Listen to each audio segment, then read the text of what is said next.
ended a marriage was not published with fanfare. It was not announced in a press release. It was not preceded by a serialized excerpt in a major newspaper or a primetime television interview. It appeared quietly in the digital storefronts of 4 countries at midnight on a Thursday morning, uploaded through a small independent publisher in London that specializes in investigative non-fiction. The title was understated: The Ledger, the Private Journals of Meghan, Duchess of Sussex, 2016 to 2021. The author was Tom Bower, the journalist, the biographer, the man who had spent 3 years embedded in the peripheral orbit of the Sussex household, who had conducted over 200 interviews with former staff, former friends, and former colleagues, and who had, through a chain of intermediaries he has never publicly identified, obtained a leather-bound journal containing 340 handwritten pages. Pages that Meghan Markle had kept in secret during the most consequential years of her life. Pages she had written in the belief that no one would ever read them.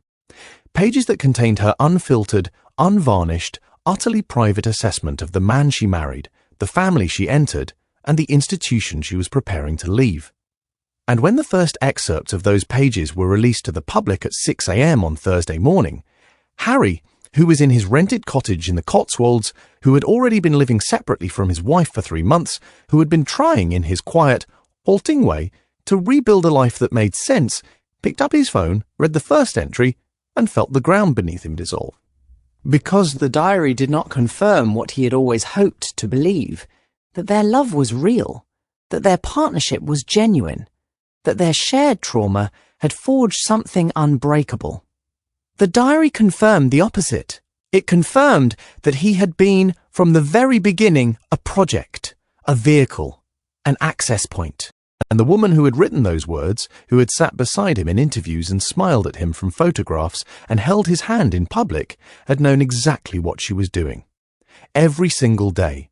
Before we reveal the specific entries that shattered Harry, the language she used to describe him, the strategies she documented, the calculations she made, before we walk through the palace's unprecedented decision to confirm the authenticity of the leaks rather than suppress them, and before we describe the phone call Harry made to William at 3 a.m. after reading the diary, the call in which he said, for the first time in his life, the words, "I think I was the target." Make sure to hit subscribe to and turn on the notification bell. Because this story is not about a book.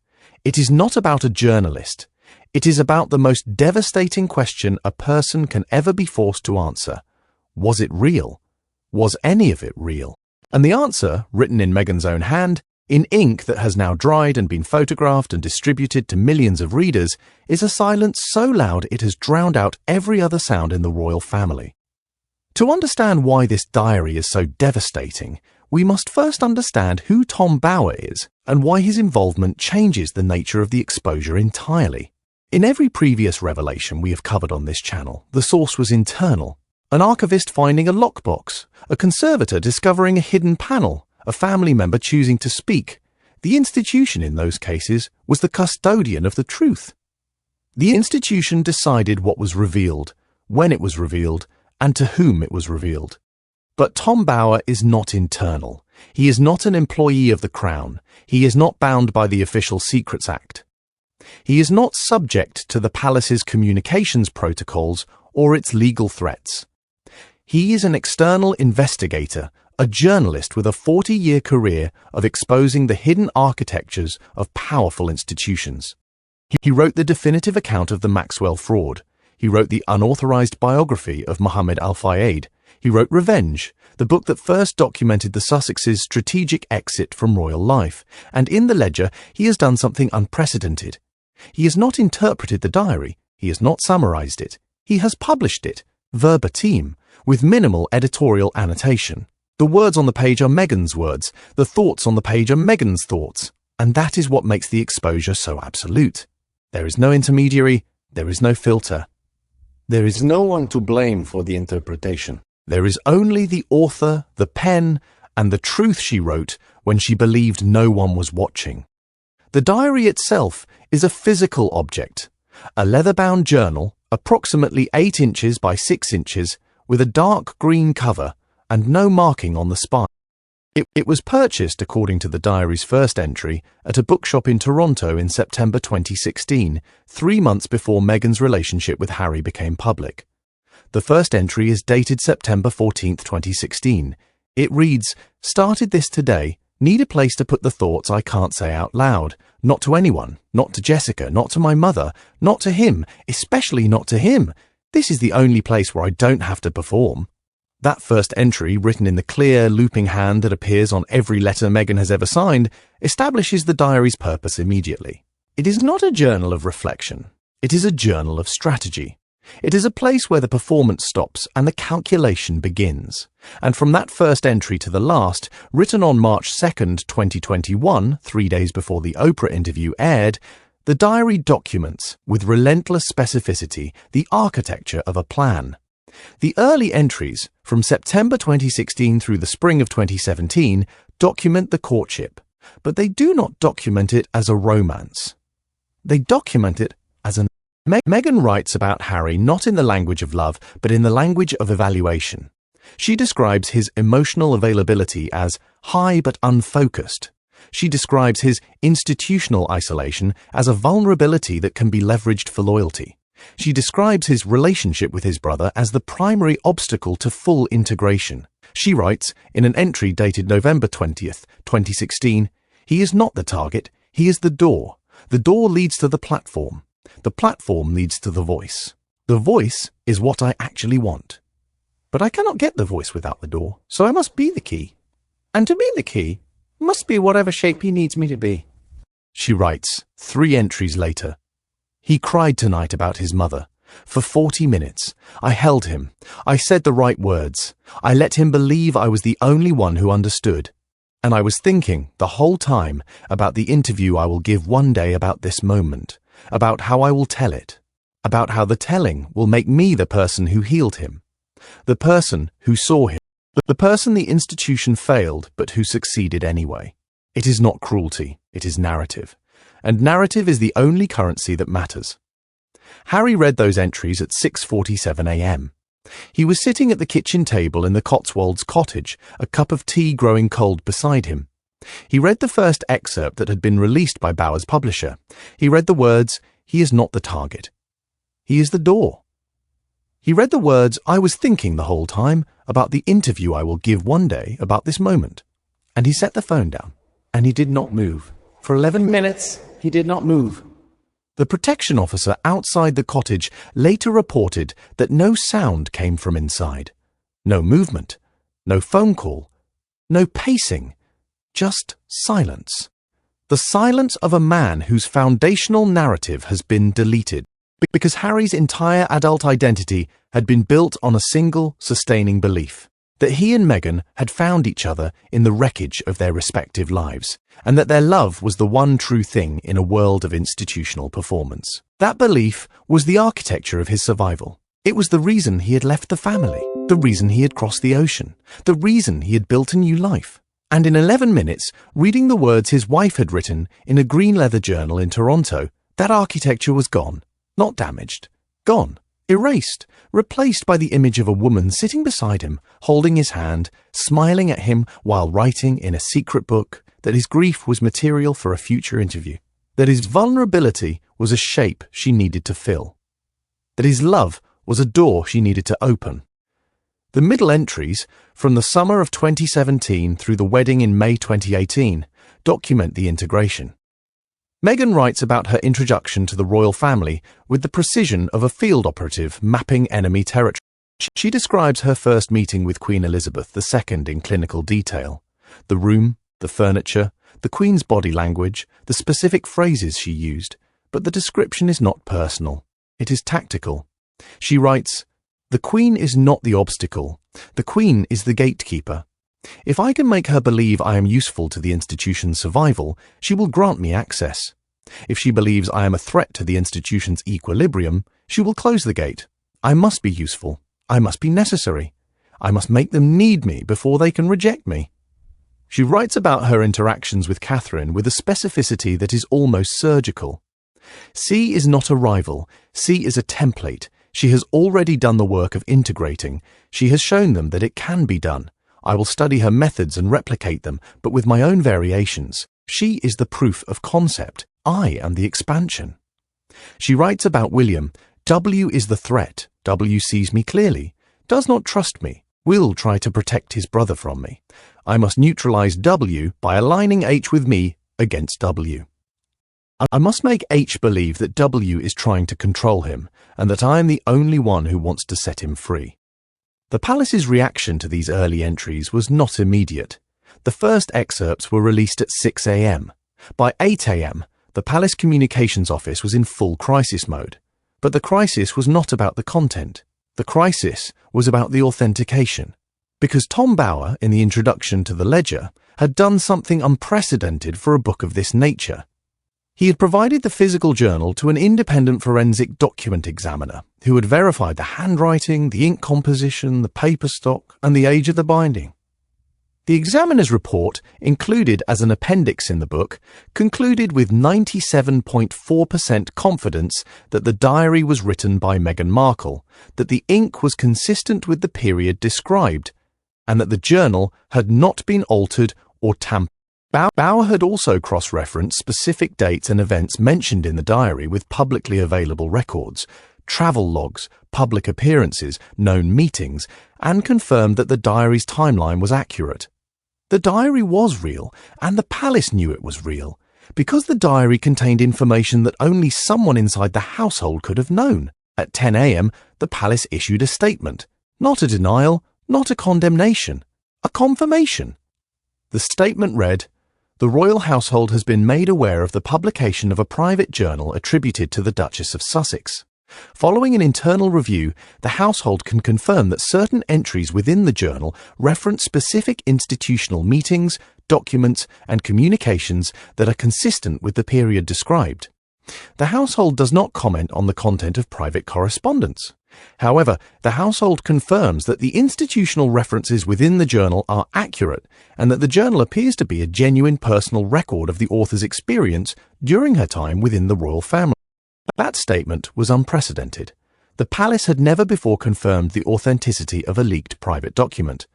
The confirmation served two purposes. First, it validated the diary's factual accuracy, making it impossible for Meghan's team to dismiss it as fabrication. Second, it signalled that the palace was no longer protecting Meghan. The institution had decided, after years of managing the Sussex narrative, that the truth was less damaging than the continued pretense. The confirmation was not an attack.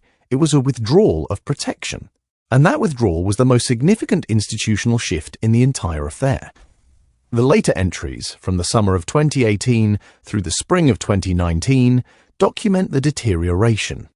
Meghan writes about her first pregnancy, about the birth of Archie, about the early months of motherhood. But she writes about these events not as experiences, but as assets. She writes, in an entry dated July 2019, "The baby is the anchor. The baby makes the departure irreversible. Without the baby, I could still be pulled back. With the baby, I am untouchable. No one can take a mother away from her child. No one can say I abandoned my family when I am building a better one for my son. The baby is my proof of innocence, and his innocence is my shield."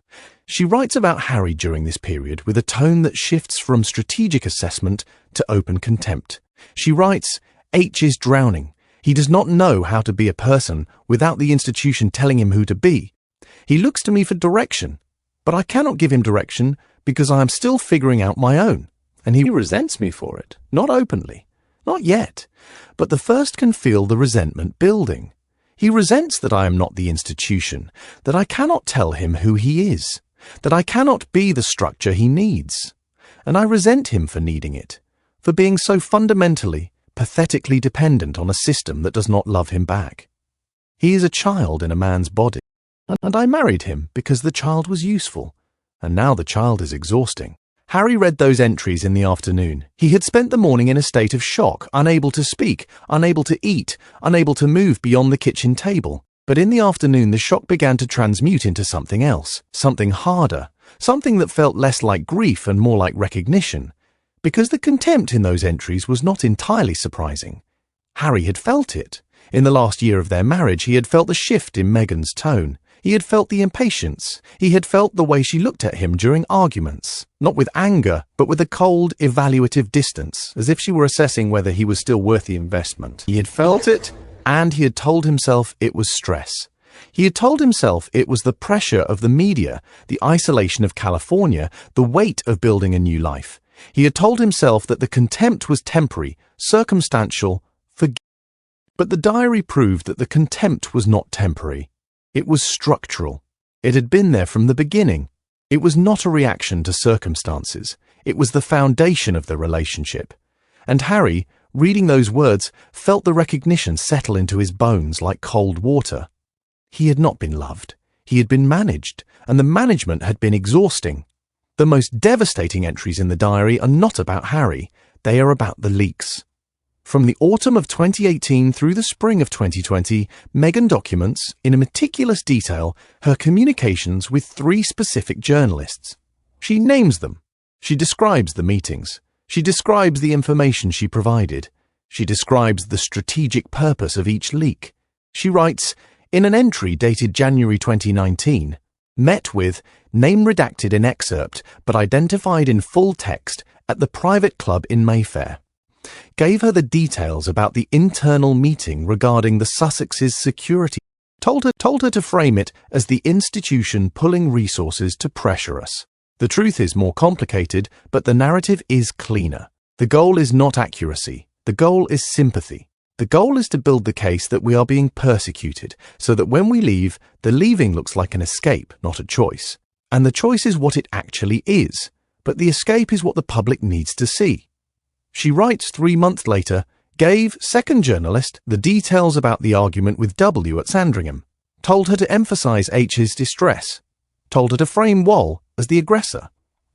The truth is that W was trying to help H understand the financial implications of our commercial plans. But the narrative requires a villain, and Wally is the villain the public already believes in. So W will be the villain, and I will be the victim, and H will be the one caught in the middle. And the one caught in the middle is the one the audience roots for.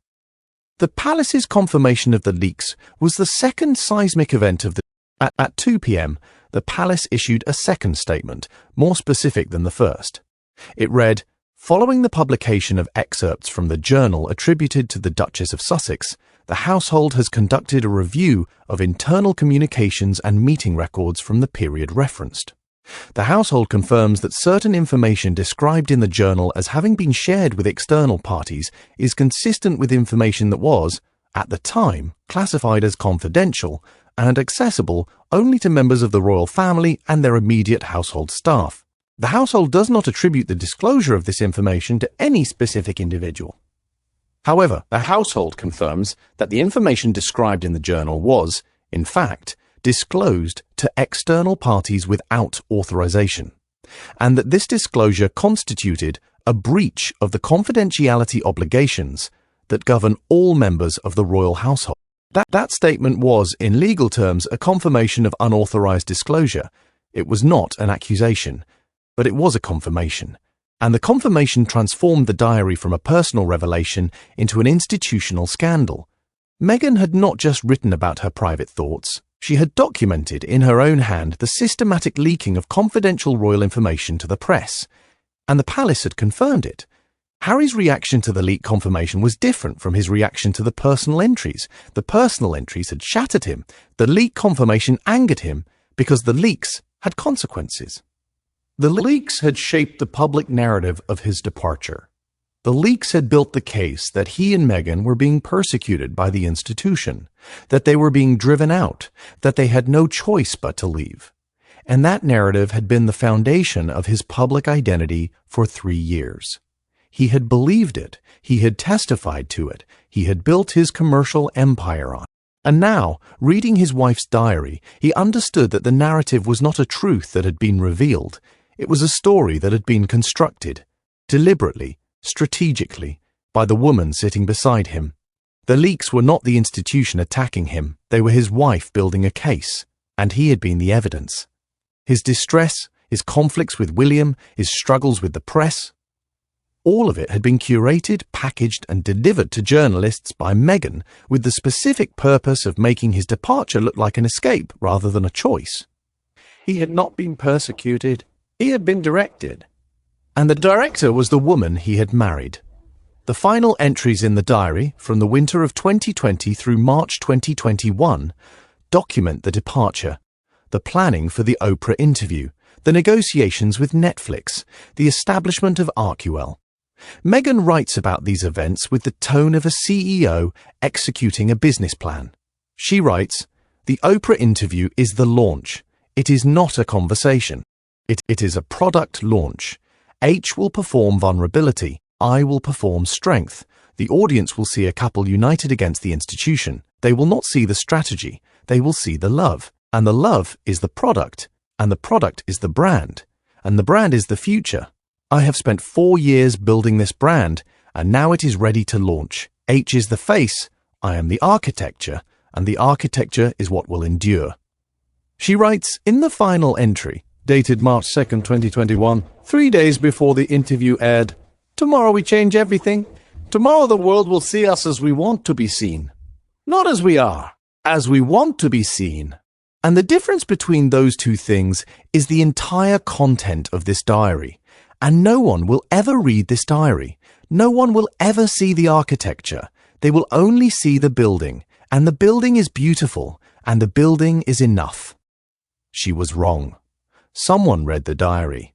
Someone saw the architecture. And the building is no longer enough. Harry called William at 3 a.m. on Friday. He had been awake for 21 hours. He had read every excerpt Bauer had released. He had read the palace's 2 statements. He had read the forensic examiner's report. He had read the introduction in which Bauer described the chain of custody that had brought the diary to him. And he had sat in the dark of his Cotswolds cottage with the phone in his hand, trying to decide whether to call Meghan, to call his lawyer, to call his therapist, or to call his brother. He called his brother. William answered on the second ring. He had been awake. He had been reading too. The brothers spoke for 47 minutes. Harry did not cry. He did not rage. He spoke in a flat, measured voice, the voice of a man who has passed through shock and emerged on the other side into a cold, clear space. He described the entries. He described the language. He described the strategy. And then he said the words that William had been waiting to hear for 3 years. "I think I was the target, Will. I think I was the project. I think she did not fall in love with me. I think she identified me. And I think I let her identify me because I wanted to be found. And I do not know how to live in a world where the person who found me was not looking for me. She was looking for the door."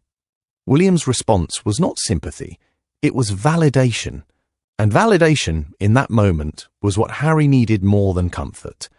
William said, "You were not the target, Harry. You were the person she chose to build her life with. And she built it. And it was real. The building was real.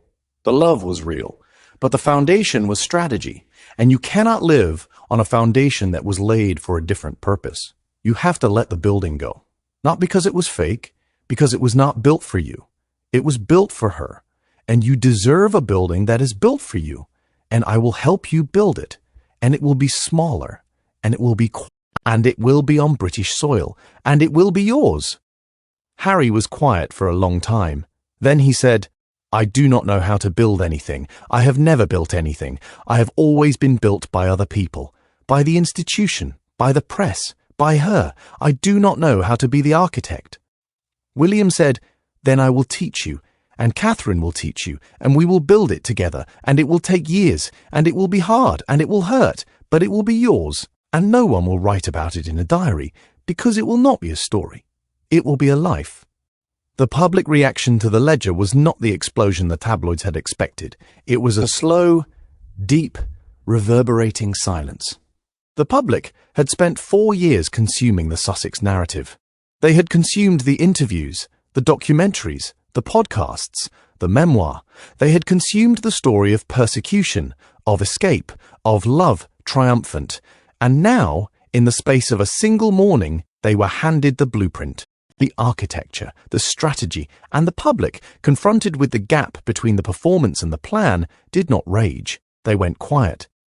The social media commentary shifted from outrage to a kind of exhausted recognition. People who had defended Meghan for years began to post not angry denials, but quiet acknowledgements. I think I knew. I think I always felt it.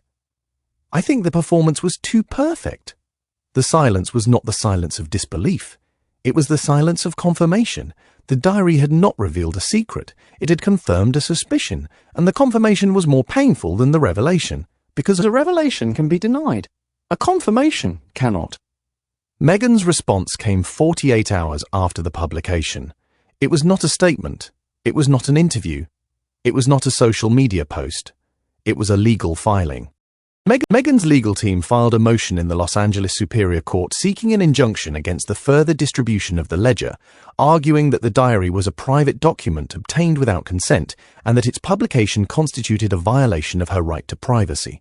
The filing was, legally speaking, a long shot. The diary had been obtained through a chain of intermediaries, not through theft, and the public interest defense given the diary's documentation of unauthorized leaks of royal information was substantial. But the filing was not really about the law, it was about the narrative. It was about maintaining the frame that Meghan had built, that she was the victim, that the institution was the aggressor, that the publication of the diary was another act of persecution. But the frame no longer held, because the palace had confirmed the leaks, because the forensic examiner had confirmed the handwriting, because the diary's content was too specific, too detailed, too internally consistent to be fabricated. The legal filing was and the public, having just read the diary's documentation of performance, recognized it for what it was. The building was no longer enough. The impact on Archie and Lilibet is the dimension of this story that no one is talking about, and it is the dimension that matters most. The children are, at the time of this writing, 5 and 3. They are too young to read the diary, too young to understand the strategy, too young to grasp the gap between their mother's public persona and her private words. But they are not too young to feel the shift. They are not too young to sense the tension in their mother's voice, the distraction in her attention, the new rigidity in the household's routines. They are not too young to notice that their father is in England and their mother is in California, and that the distance between them is not just geographical, but structural, and they will grow up in the shadow of this diary. They will grow up knowing that their mother's private thoughts about their father were written in a green leather journal. They will grow up knowing that their father read those words and stayed. They will grow up knowing that the love they were born into was, at least in part, a construction. And they will have to decide, when they are old enough, what to do with that knowledge. Whether to condemn the architect, whether to forgive the builder, whether to demolish the building, or whether to renovate it, to strip it back to the foundation and build something new, something that is theirs, something that is not documented in a diary, something that is not a story, something that is a life. Tom Bower's role in this story is not that of a villain. It is not that of a hero. It is that of a witness. Bower did not write the diary. He did not shape its content. He did not interpret its meaning. He simply published it. He performed the most fundamental act of journalism. He made the private public, and in doing so, he forced a reckoning that the institution, the family, and the public had been avoiding for years. The reckoning was not about Meghan's character. It was about the nature of truth in the age of curated narrative. In a world where every public figure has a media strategy, where every interview is a product launch, where every vulnerability is a performance, the diary is a rupture. It is the unfiltered voice breaking through the curated surface, and the rupture is painful. But it is necessary, because without the rupture, the performance continues, and the performance continued indefinitely becomes the reality, and the reality becomes the lie, and the lie becomes the foundation. And the foundation collapses. The diary is the collapse. And the collapse is the beginning of something that might, eventually, be rebuilt on honest ground. What does this story tell us about the monarchy? It tells us that the institution's greatest vulnerability is not external criticism, it is internal performance. The monarchy has survived wars, abdications, scandals, and decades of public skepticism. But it cannot survive the revelation that its own members were performing loyalty while documenting strategy. Meghan's diary is not a record of rebellion. It is a record of integration, of a woman who understood with absolute clarity how the institution worked and who used that understanding to build a platform for her departure. The diary proves that the institution's greatest threat is not the person who attacks it from the outside. It is the person who studies it from the inside, who learns its language, who masters its rituals, who performs its values, and who documents the performance in a green leather journal. The diary is the institution's mirror, and the mirror shows a truth that the institution has spent centuries trying to suppress. That loyalty in the House of Windsor is not a feeling, it is a strategy. And strategy, when documented, becomes evidence. And evidence, when published, becomes reckoning. It tells us that Harry's shattering is not the end of his story. It is the beginning. Because the shattering is the removal of the false foundation, and the removal of the false foundation is the prerequisite for building a true one. Harry has spent his entire adult life living on foundations built by other people. The institution built his identity, the press built his narrative, Meghan built his future, and now all three foundations have been removed. The institution has confirmed the leaks, the press has published the diary, Meghan has been revealed as the architect, and Harry is standing on bare ground. No foundation, no structure, no blueprint, just the ground. And the ground is terrifying, but the ground is also free. Because the ground does not belong to anyone. The ground is not a strategy. The ground is not a narrative. The ground is not a performance. The ground is the place where you stand when everything else has been taken away. And Harry, standing on the ground, has the opportunity to build something that is his. Something that is not documented. Something that is not performed, something that is not a story, something that is a life, and the life will be quiet, and the life will be small, and the life will be hard, but the life will be his.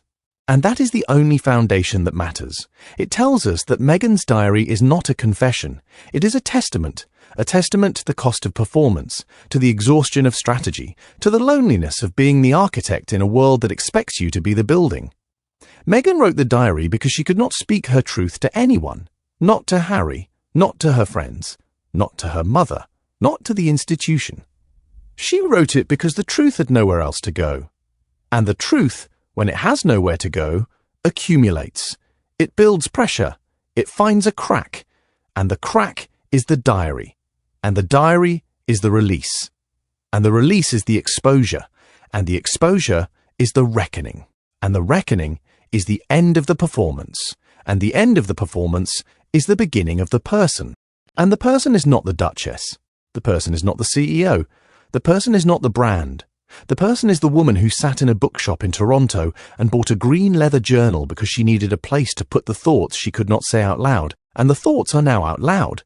And the person must live with them. And the living is the hardest part, because the living is not a performance. The living is the truth, and the truth is the diary. And the diary is the woman, and the woman is the person, and the person is Meghan, and Meghan is the architect, and the architect is the building, and the building is the life, and the life is the truth, and the truth is the ground, and the ground is the foundation, and the foundation is the future, and the future is the reckoning, and the reckoning is the diary, and the diary is the truth, and the truth is the ground, and the ground is the beginning. What do you think? Was Tom Bower justified in publishing the diary, or does the publication constitute a violation of privacy that outweighs the public interest? Should the palace have confirmed the authenticity of the leaks, or does the confirmation serve as a weaponization of the institution against a former member? Is Harry's shattering a necessary reckoning, or is he a victim of a narrative he helped create?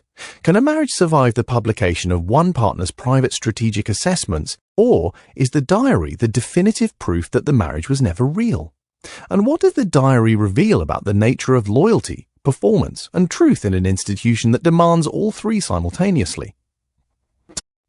All we read everyone, and this story, more than any we have covered, demands the community's judgment. If you want to stay ahead of the royal stories the mainstream media will not touch, make sure you are subscribed to Turn on the Notification Bell. Share this with someone who understands that the most devastating truths are not shouted in interviews but whispered in diaries, in the quiet hours, in the belief that no one is listening. Because in the House of Windsor, the crown passes by law, but truth passes through silence, through journals, through green leather covers, through ink that dries, through pages that accumulate, through words that wait, through years that pass, through doors that open, through hands that hold, through hearts that break, through foundations that crumble, through ground that remains, through lives that are built, through truths that are spoken, through silences that are broken, through performances that end, through persons that emerge, through architects that are revealed, through buildings that are demolished, through ground that is cleared, through foundations that are laid, through lives that are lived, through truths that are carried, through silences that are filled, through voices that are heard, through stories that are told, through diaries that are read, through truths that are confirmed, through institutions that are reckoned, through futures that are rebuilt, through ground that is the only foundation that matters. Stay curious, stay informed, stay questioning. And remember, every diary has a lock. Every lock has a key. Goodbye.